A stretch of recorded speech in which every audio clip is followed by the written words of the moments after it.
安中問答。お前は、俺の思惑とは全然違った人間だった。それは僕の責任ではない。しかしお前は、その誤解にお前自身も協力している。僕は一度も協力したことはない。しかしお前は風流を愛した。あるいは愛したように装ったろう。僕は風流を愛している。お前はどちらかを愛している。風流か、それとも一人の女か。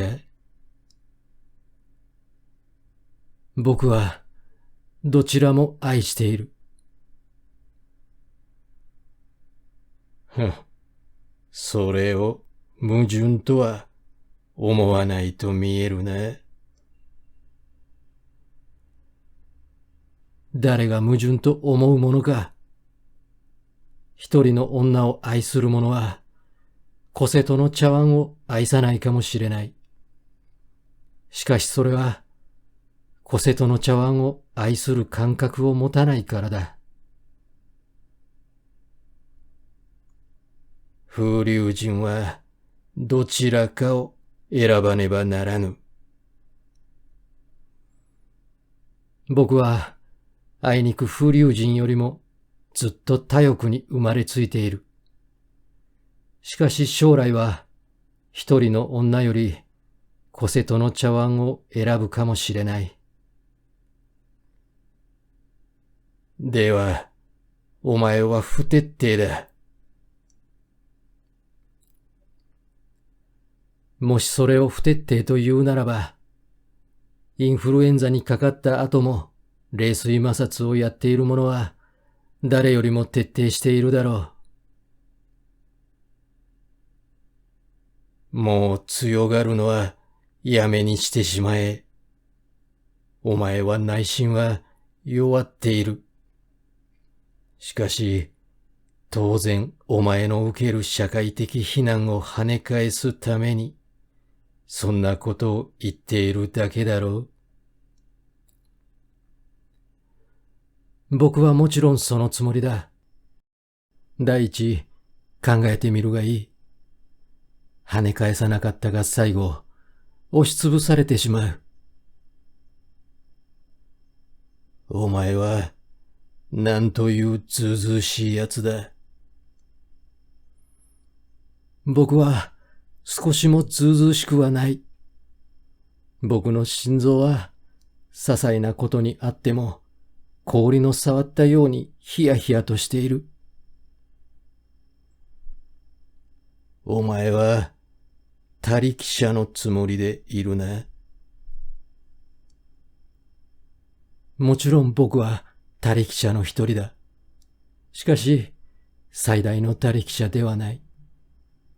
もし最大の他力者だったとすれば、あのゲーテという男のように休んじて偶像になっていたであろう。ゲーテの恋愛は純潔だった。それは嘘だ。文芸史家の嘘だ。ゲーテはちょうど35の年に突然イタリーへ逃走している。そうだ。逃走という他はない。あの秘密を知っている者は、ゲーテ自身を例外にすれば、シュタイン夫人一人だけだろう。お前の言うことは自己弁護だ。自己弁護くらいたやすいものはない。自己弁護は容易ではない。もしたやすいものとすれば、弁護士という職業は成り立たないはずだ。口豪しゃな、横着者め。誰ももう、お前を相手にしないぞ。僕は、まだ僕に感激を与える樹木や水を持っている。それから、和漢東西の本を300冊以上持っている。しかしお前は、永久にお前の読者を失ってしまうぞ。僕は、将来に読者を持っている。将来の読者は、パンをくれるか？現世の読者さえろくにくれない。僕の最高の原稿料は1枚10円に限っていた。しかし、お前は資産を持っていたろう？僕の資産は、本所にある猫の額ほどの地面だけだ。僕の月収は、最高の時でも300円を超えたことはない。しかし、お前は家を持っている。それから、近代文芸読本の、あの家の胸木は僕には重たい。近代文芸読本の印税はいつでもお前に用立ててやる。僕のもらったのは4、500円だから。しかし、お前はあの読本の編者だ。それだけでもお前は恥じなければならぬ。何を僕に恥じろというのだ。お前は教育科の仲間入りをした。それは嘘だ。教育科こそ僕らの仲間入りをしている。僕はその仕事を取り戻したのだ。お前はそれでも夏目先生の弟子か？僕はもちろん夏目先生の弟子だ。お前は文木に親しんだ夏目先生を知っているかもしれない。しかし、あの気違いじみた天才の夏目先生を知らないだろう。お前には思想というものはない。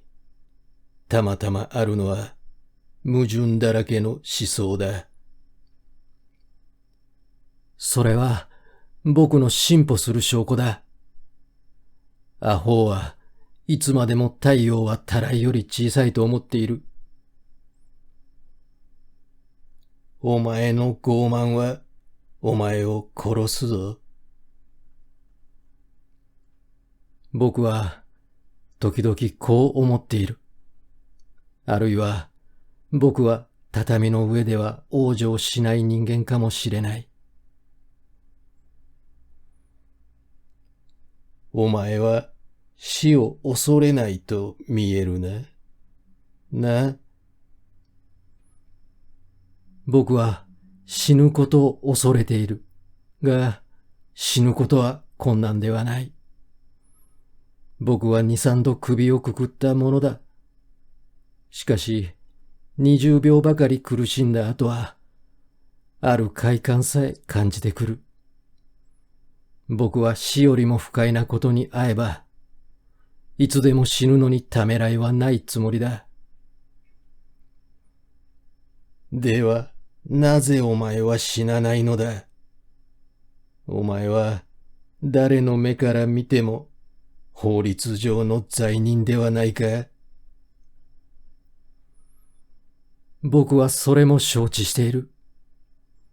ベルレーンのように、ワグナーのように、あるいはまた大いなるストリントベリーのように。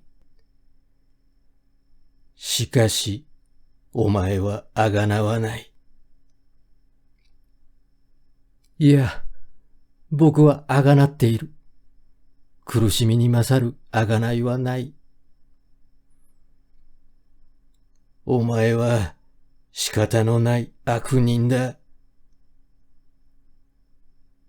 僕はむしろ善男子だ。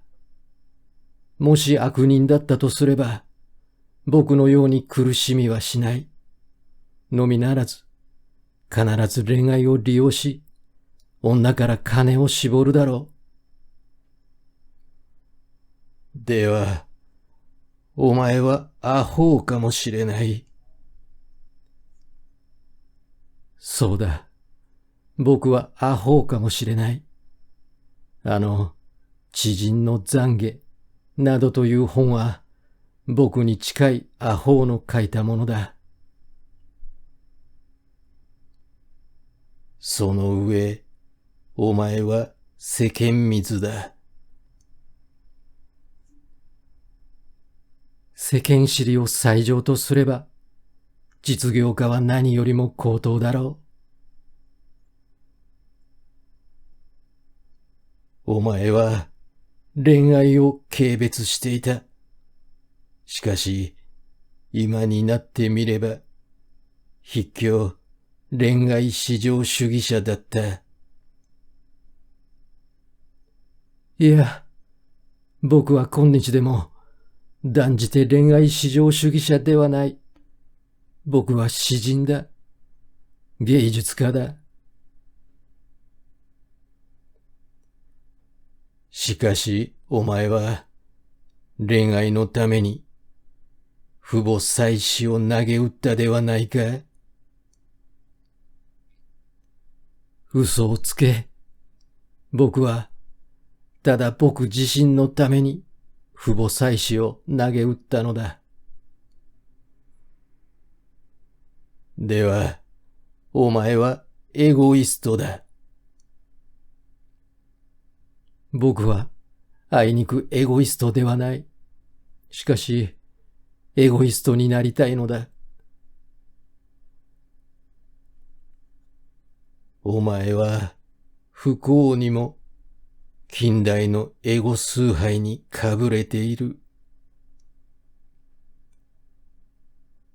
それでこそ、僕は近代人だ。近代人は、個人にしかない。個人も、また一度は近代人だったのだ。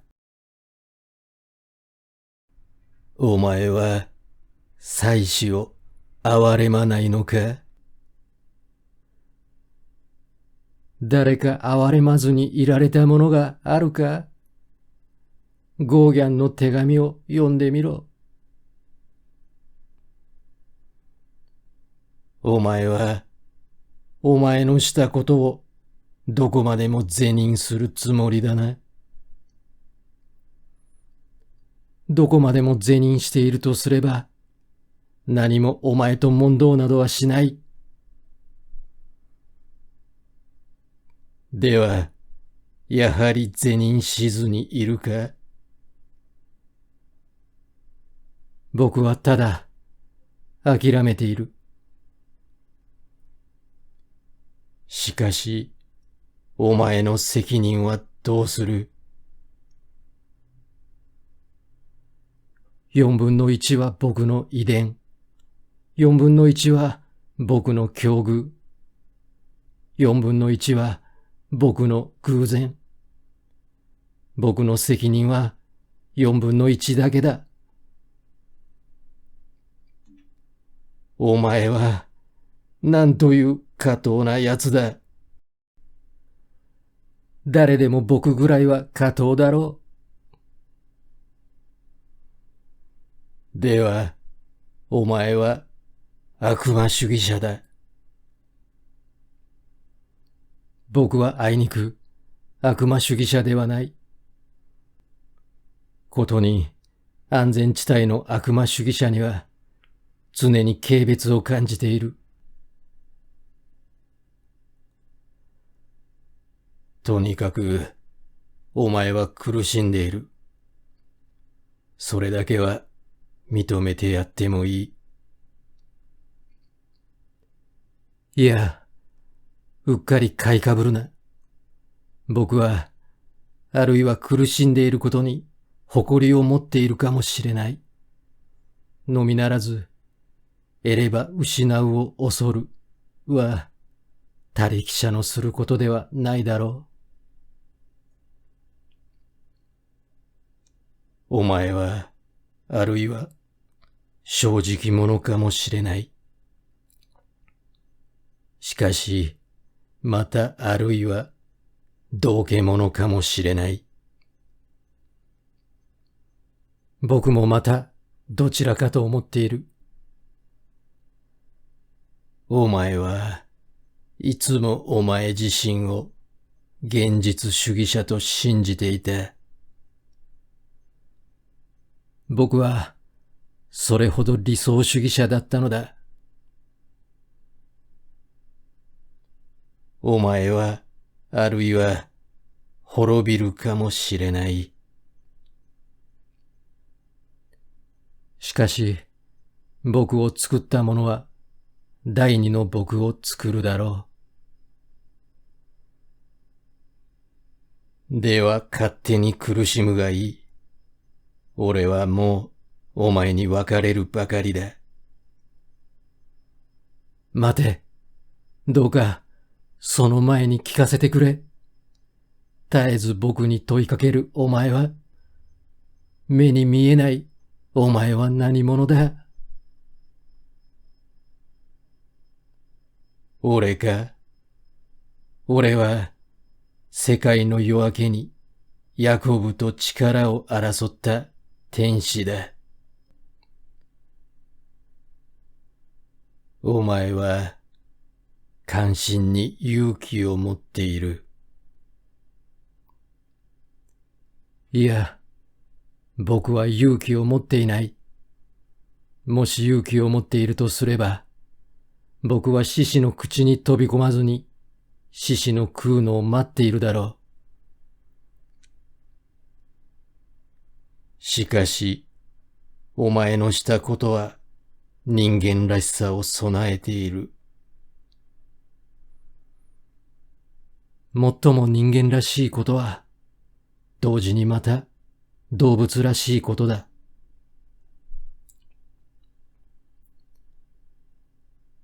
お前のしたことは悪いことではない。お前はただ現代の社会制度のために苦しんでいるのだ。社会制度は変わったとしても、僕の行為は何人かの人を不幸にするのに決まっている。しかし、お前は自殺しなかった。とにかく、お前は力を持っている。僕は、たびたび自殺しようとした。ことに、自然らしい死に方をするために、一日にハエを10匹ずつ食った。ハエを細かにむしった上、飲み込んでしまうのは何でもない。しかし、噛みつぶすのは汚い気がした。その代わり、お前は偉大になるだろう。僕は偉大さなどを求めていない。欲しいのはただ平和だけだ。ワグネルの手紙を読んでみろ。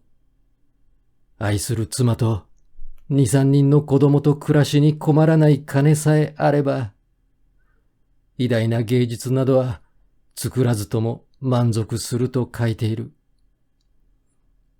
ワグネルでさえこの通りだ。我の強いワグネルでさえ。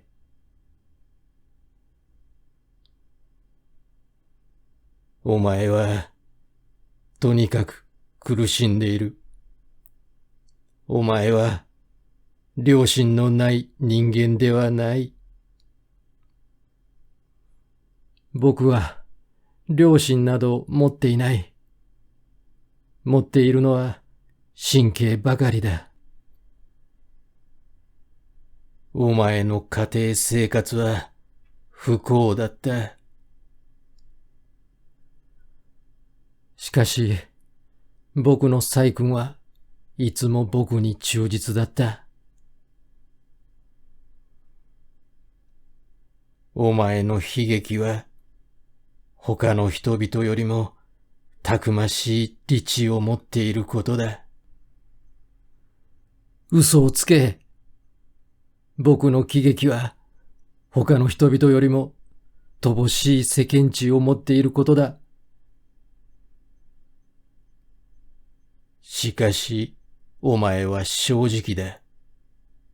お前は何事も現れないうちに、お前の愛している女の夫へ、一切の事情を打ち明けてしまった。それも嘘だ。僕は、打ち明けずにはいられない気持ちになるまでは、打ち明けなかった。お前は詩人だ。芸術家だ。お前には何事も許されている。僕は詩人だ。芸術家だ。けれども、また社会の一分子だ。僕の十字架を追うのは不思議ではない。それでもまだ軽すぎるだろう。お前は、お前のエゴを忘れている。お前の個性を尊重し、俗悪な民衆を軽蔑しろ。僕は、お前に言われずとも、僕の個性を尊重している。しかし民衆を軽蔑しない。僕はいつかこう言った。玉は砕けても、瓦は砕けない。シェイクスピアやゲイテや近松門左衛門はいつか一度は滅びるであろう。しかれ彼らを生んだ大は、大いなる民衆は滅びない。あらゆる芸術は形を変えても、必ずそのうちから生まれるであろう。お前の書いたものは独創的だ。いや、決して独創的ではない。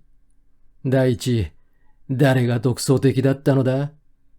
古今の天才の書いたものでも、プロトタイプは至るところにある。中んずく、僕はたびたび盗んだ。しかし、お前は教えてもいる。僕の教えたのはできないことだけだ。僕にできることだったとすれば、教えない前にしてしまったであろう。お前は超人だと確信しろ。いや、僕は超人ではない。僕らは皆超人ではない。超人はただザラトストラだけだ。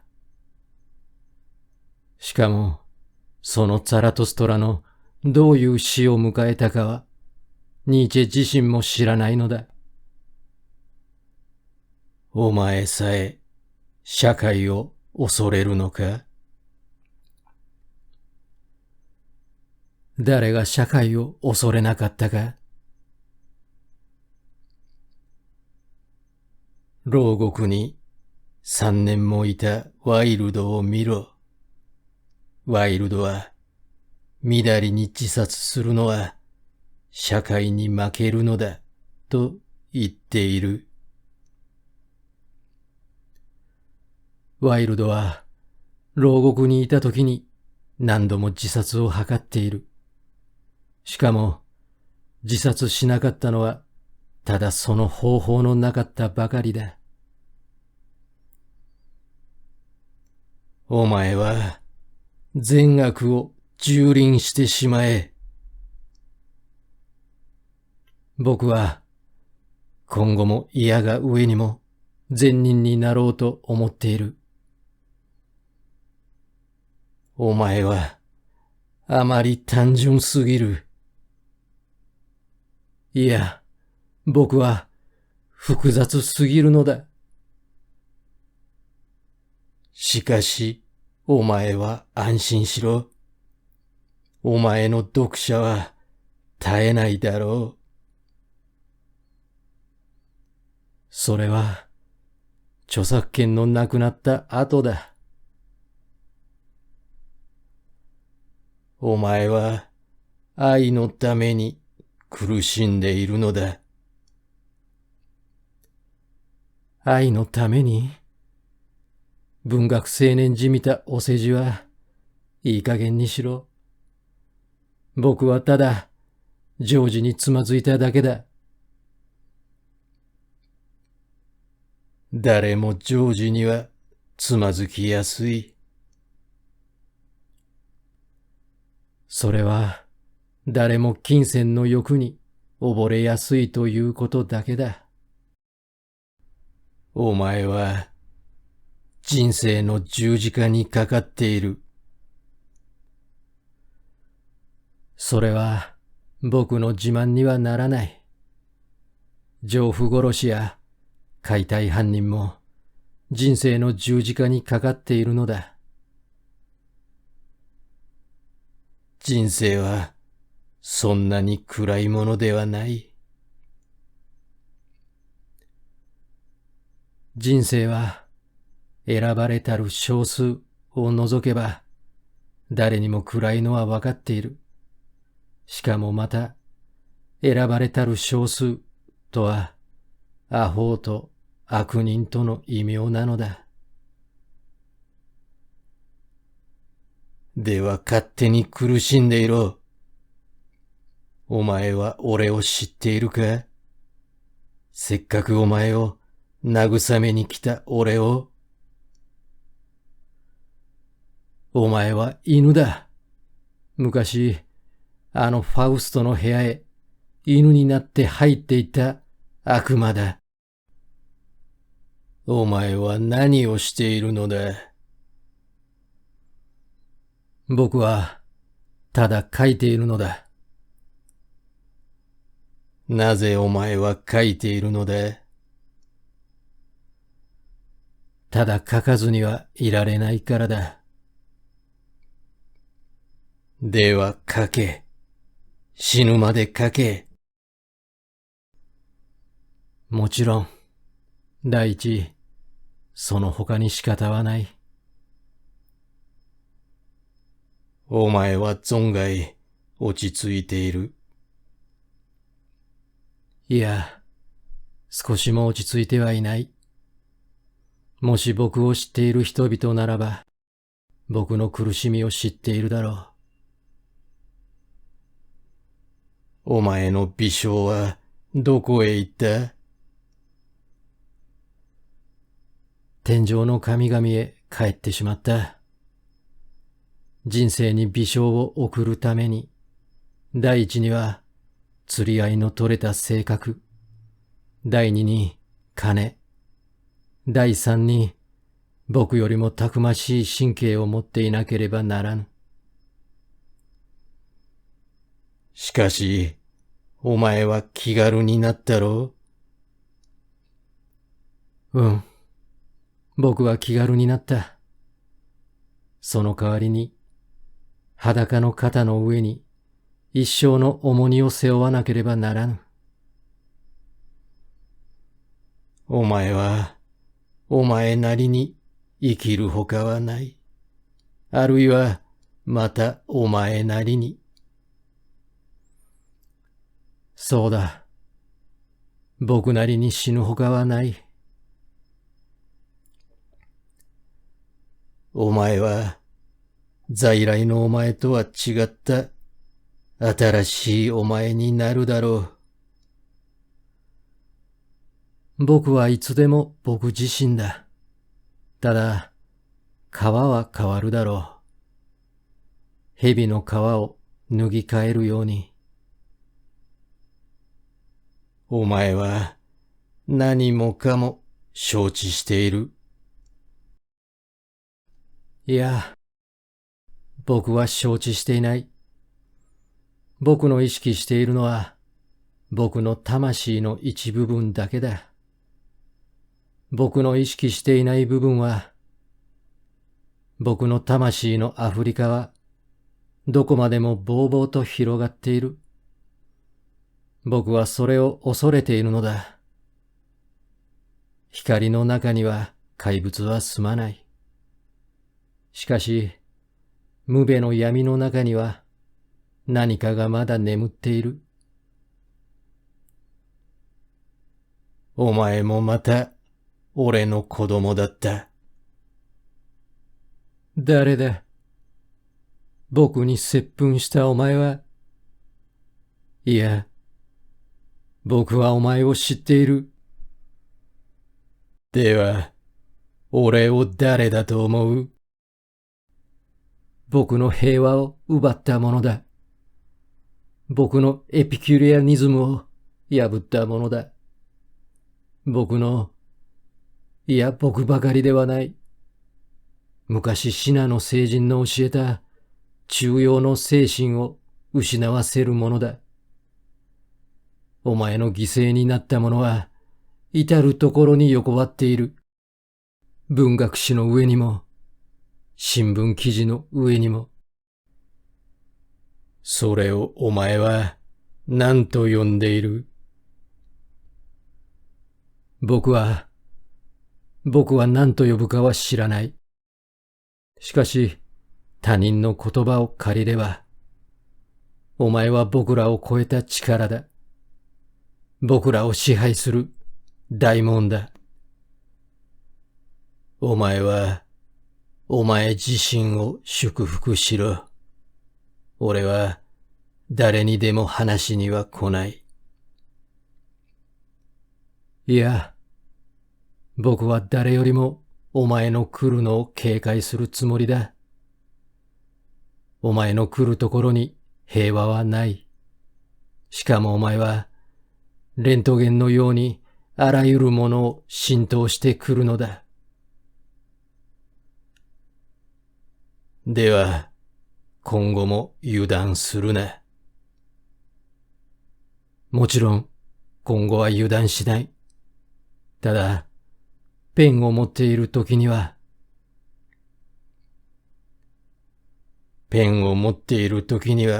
来いというのだな。誰が来いというものか。僕は群唱作家の一人だ。また、群唱作家の一人になりたいと思っているものだ。平和はその他に得られるものではない。しかし、ペンを持っている時には、お前の虜になるかもしれない。では、いつも気をつけていろよ。第一俺は、お前の言葉をいちいち実行に移すかもしれない。ではさようなら。いつかまた、お前に会いに来るから。